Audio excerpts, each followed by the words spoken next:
semuanya, perkenalkan aku Nisa Rahmi, biasa dipanggil Nisa. Aku adalah salah satu mahasiswi dari jurusan Ilmu Komunikasi Universitas Andalas. Aku adalah bagian dari generasi muda yang biasanya disebut dengan istilah generasi milenial, yang mana kita tuh udah nggak asing lagi yang namanya perkembangan teknologi dan media sosial. Nah, karena media sosial dan perkembangan teknologi itu udah bagian dari hidup kita gitu. Boleh dibilang perkembangan tersebut dimulai dari era tahun 2000-an yang ditandai dengan kemunculan alat-alat komunikasi yang memudahkan kita untuk berselancar di internet. Nah, seiring bertambahnya waktu, teknologi yang diciptakan saat sekarang semakin canggih. Pada tahun 1979 aja, Tom Truscott dan Jim Ellis dari Duke University telah menciptakan Usenet, yang mana itu sistem semacam sistem diskusi di seluruh dunia yang memungkinkan pengguna internet untuk mengirim pesan kepada publik. Ketersediaan akses internet yang berkecepatan tinggi semakin menambah popularitas konsep tersebut, yang mengarah pada penciptaan situs jejaring sosial seperti MySpace yang diciptakan pada tahun 2003 dan Facebook pada tahun 2004. Lalu terciptalah istilah yang bernama media sosial dan berkontribusi pada keunggulannya yang dimilikinya hingga saat ini. Berbicara tentang kemajuan teknologi, pada tahun 2010-an aja baru tuh booming istilah dengan kemunculan media sosial Facebook yang diciptakan oleh Mark Zuckerberg sebagai platform untuk berbincang dengan orang lain dan men-share segala aktivitas sehari-hari mereka yang mereka lakukan. Dan dalam aplikasi Facebook ini nggak ada batasan umur dalam pemakaiannya. Yang bisa memakai ini tuh dari umur anak SD sampai golongan tua bisa kok makainya.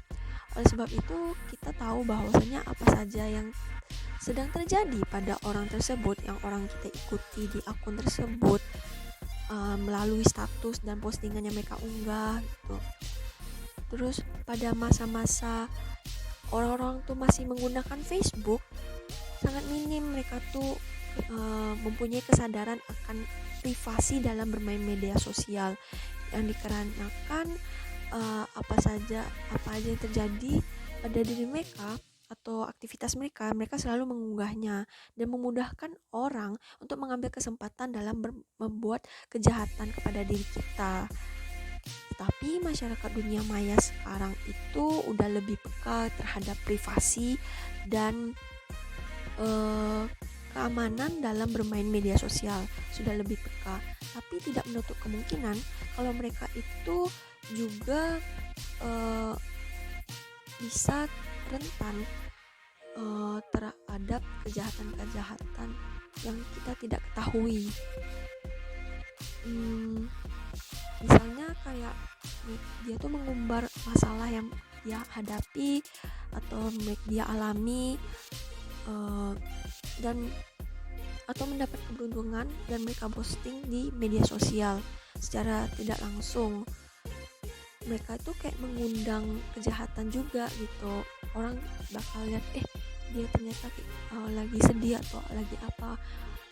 Mereka bisa aja mengambil kesempatan dari situ, dan juga dari situ kita memposting apa yang kita rasakan gitu, juga bisa dinilai bahwasanya karakter kita begini, sikap kita begini.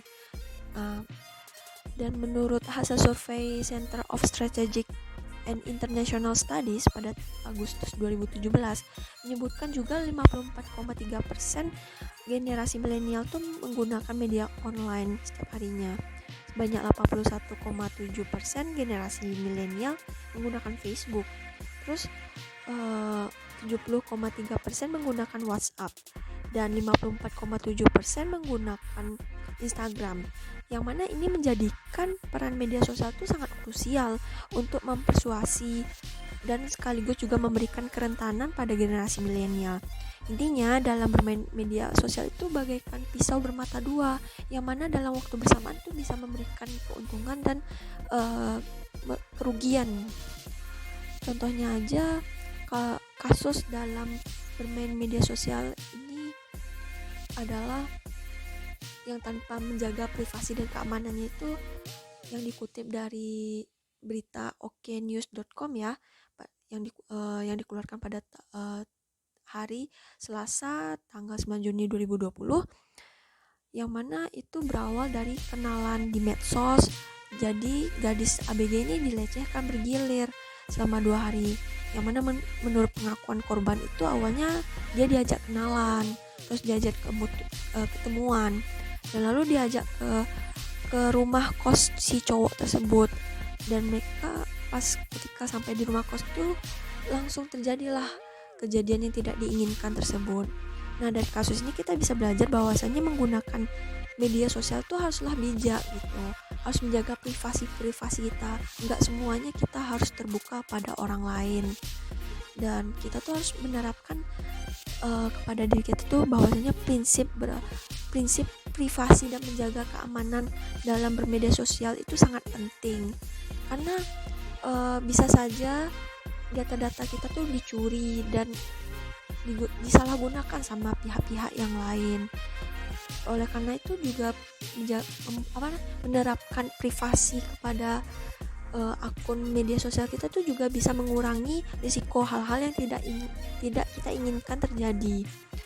Nah, sekian penyampaian info dari aku.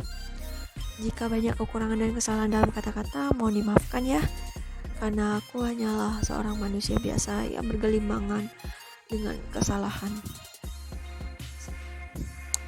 Sampai jumpa di video selanjutnya.